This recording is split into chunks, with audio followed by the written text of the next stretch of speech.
हरे कृष्णा, राधे राधे। श्री पुरुषोत्तम मास दूसरे दिन का अध्याय। श्री सूत जी महाराज बोले, हे मुनिगण, राजा परीक्षित ने श्री सुखदेव जी से पवित्र श्रीमद् भागवत की मोक्ष दिलाने वाली परम सुंदर कथा को सुना और मुक्ति प्राप्त कर ली। उसी कथा का श्रवण करके मैं यहाँ आप लोगों के निकट आया हूँ।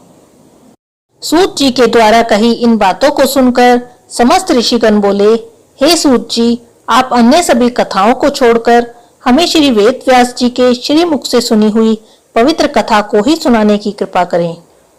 सूत जी बोले, ऋषियों, मैं आपको श्री व्यास जी से सुनी उस कथा को सुनाता हूँ।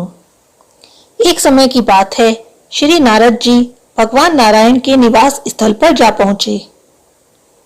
नारद जी ने भगवान नारायण को साष्टांग दंडवत कर देवों के देव नारायण की हाथ जोड़कर स्तुति की और कहा, हे देवादिदेव, जगत के स्वामी, कृपा सिंधु, आप सत्यव्रती हो। आप ही सत्य और सत्य का सार रूप सत्य से उत्पन्न हो। कुटुंब और मोह में फंसे रहने वालों के हित के लिए मुझे कोई ऐसा विचार बताइए जिससे मेरा और उन आसक्त प्राणियों का उपकार हो सके। मैं आपके श्री मुख से श्रवण करने की इच्छा से ब्रह्मलोक से यहाँ आया हूँ। नारद मुनि के वचनों को सुनकर श्रीपति भगवान ने हंसकर संसार को पावन करने वाली पुण्य कथा को कहना प्रारंभ किया। श्री नारायण जी बोले, हे नारद, अब वृंदावन बिहारी श्री कृष्ण की पुण्य कथा को सुनो। मैं तुम्हें भगवान पुरुषोत्तम का अत्यंत अद्भुत महात्म सुनाना चाहता हूँ। इसके श्रवण करने से यश, कीर्ति, पुत्र एवं मोक्ष की प्राप्ति होती है। नारद जी ने पूछा, हे भगवान, यह तो आपने बहुत ही अद्भुत बात कही।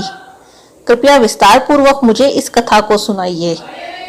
श्री सूत जी महाराज बोले, हे मुनिगण, नारायण भगवान नारद जी के वचन सुनकर घड़ी भर मन को एकाग्र करने के पश्चात पुरुषोत्तम देव के विषय में बताने लगे।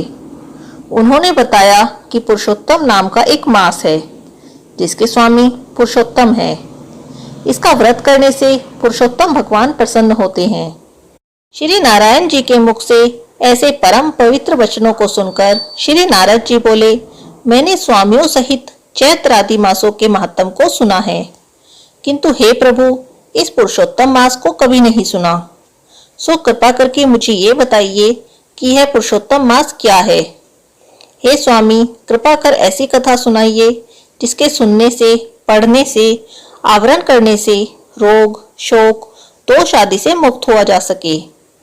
श्री सूत जी कहने लगे, नारद जी के इस प्रकार के वचनों को सुनकर श्री नारायण जी मधुर स्वर में बोले। श्री पुरुषोत्तम मास महात्म दूसरा अध्याय समाप्त। हरे कृष्णा, राधे राधे।